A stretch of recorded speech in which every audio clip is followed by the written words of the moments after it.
खबर अहमदाबाद से है, जहां ग्रामीण धोलका के केलिया वासणा गांव स्थित प्रसिद्ध रणछोड़ राय जी मंदिर की रथ यात्रा के अवसर पर भव्य जल शोभा यात्रा निकाली गई।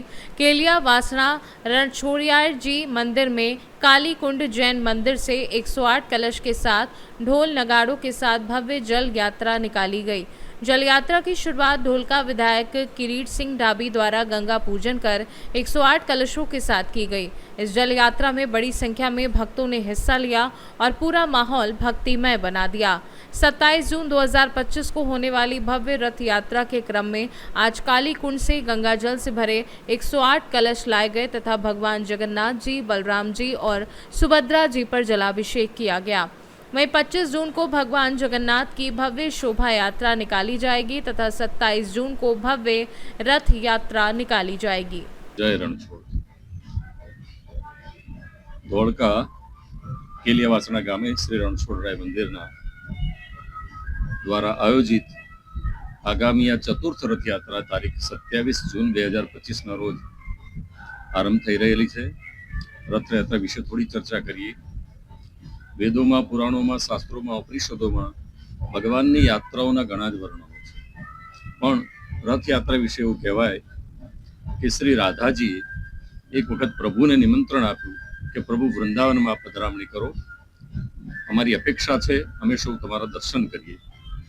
પ્રભુ શ્રી જગન્નાથજી, બલભદ્રજી અને સુભદ્રા માતા ત્રણેય વૃંદાવનમાં પધરામણી કરી અને એમના રથને વૃંદાવનની સમસ્ત પ્રજા અને ભક્તજનોએ પોતાના હાથથી એ રથને ખેંચી અને યાત્રાનું પ્રયાણ કરાયું। એક એવા સન્માનથી ભગવાન જગન્નાથજીની રથયાત્રાનું આયોજન થાય છે। બીજું એક કારણ એવું પણ છે કે ભગવાન શ્રી જ્યારે દ્વારકામાં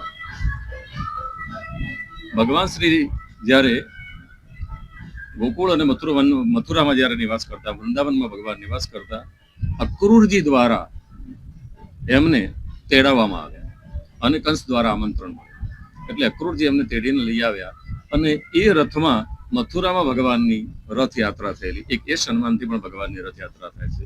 ત્રીજું એક ચારણી સાહિત્ય અથવા લૌકિક વાતો, લૌકિક જ્ઞાન અથવા જ્ઞાનીઓની દ્વારા થયેલી ચર્ચા પ્રમાણે કે ભગવાનજીએ જ્યારે દ્વારકામાં પોતાની માયા લીલાને સંકેલી અને ભગવાનના એ દેહના દાહ સંસ્કાર થયા અને ત્યાંથી ભગવાનના અર્ધદગ્ધ શરીરને સમુદ્રની અંદર જળ સમાધિ થઈ।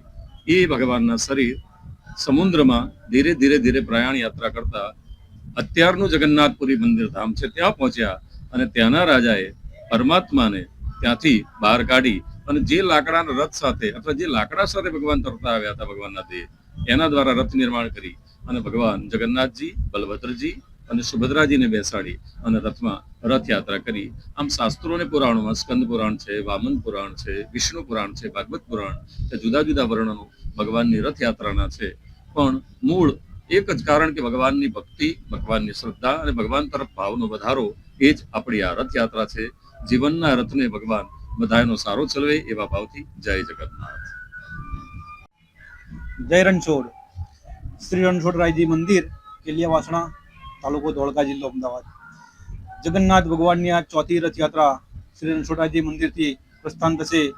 એ તારીખ 27 જૂન 2025ના રોજ આ ચોથી રથયાત્રાનું આયોજન રૂપે આજે ભગવાન જગન્નાથજીના અભિષેક માટે જળયાત્રાનું આયોજન કરેલ હતું, જેમાં ઘણી મોટી સંખ્યામાં શ્રદ્ધાળુ ભક્તો આનંદ ઉત્સાહ સાથે પધાર્યા છે અને આનંદ ઉત્સાહથી પગપાળા જળયાત્રા સંપન્ન કરેલ છે।